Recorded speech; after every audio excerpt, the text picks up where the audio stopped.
lahat. Kaya mapapasabi ka na lang talaga na ay for the go! So, for today's video ay meron tayong pupuntahan. Nung Merkulis pa nga po yan, pero ngayon ko lang po na-videohan.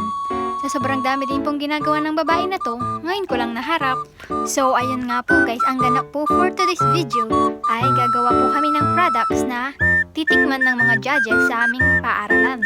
At kapag katapos nila itong natikman, pwede kaming magbenta sa school. And ayan nga po, ang meet up po namin ay sa Tulay, papuntang Bautista. And then guys, gagawa kami ng mga products doon sa bahay ng kaklase namin, doon sa Nibaliw.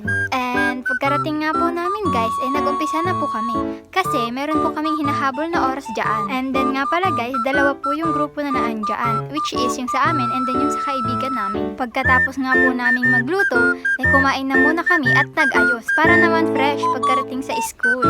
And ayan po guys, tignan nyo po yung mga itsura namin. And ayun guys, nag-roll na kami ng mga gamit namin or yung mga products namin. And then, alam nyo ba guys, nilagay lang namin sa iisang motor yun. Nagkasya lahat. Panoodan nyo to ha. So, shout out dyan sa may-ari ng motor. SK, baka naman. Alam nyo ba guys, sa sobrang luwang ng tollbox niya, magkakasya na raw ako doon. SK naman, parang ipapamigay mo naman na yan sa barangay. Guys, hindi na to para sa mga judges. Para sa mga tao na to, ito na, halina kayo. Siyempre, charot lang, mawawalan kami ng grades yan eh. So, ayan nga, tawang-tawa yung SK namin kasi sumakto yung mga gamit namin doon sa motor niya. And ayan guys, paalis na po kami. By the way guys, malapit lang po dyan yung school namin.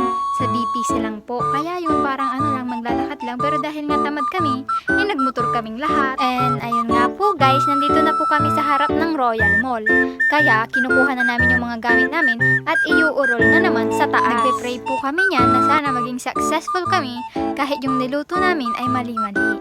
Charis, maganda naman po yung luto namin kaso nga lang hindi siya ganun ka-perfect tulad ng iba. Oo nga pala guys, isi-share ko sa inyo yung products namin. 4 po yun. We have puto malunggay, tofu with cheese, buchi, and then lumpiang papaya. O diba? Perfect guys, ang sarap-sarap, paldo. And yun nga po guys, kinakabahan po kami dyan kasi late na kami. Pero okay lang kasi hindi naman mag-i-start yun kung wala kami eh. So ayan nga po guys, nandito na po kami sa taas ng BPC. Kaya naman, inihanda na namin yung mga gamit namin and then inayos na po namin yung mga products namin. Ayan po yung buong section namin. Bale, meron pong 7 na groups and then ayun, pinagsama-sama yung magkaka-group. Malamang te! And ayan po, kanya-kanya silang ayos.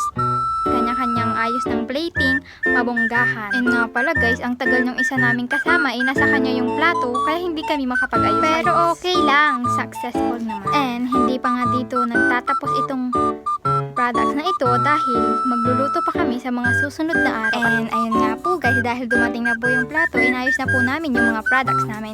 And tignan nyo naman po, natunggay na siya kasi ginaraw na ng mga judges.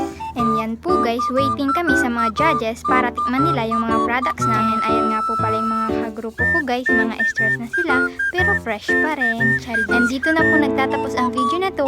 Bye!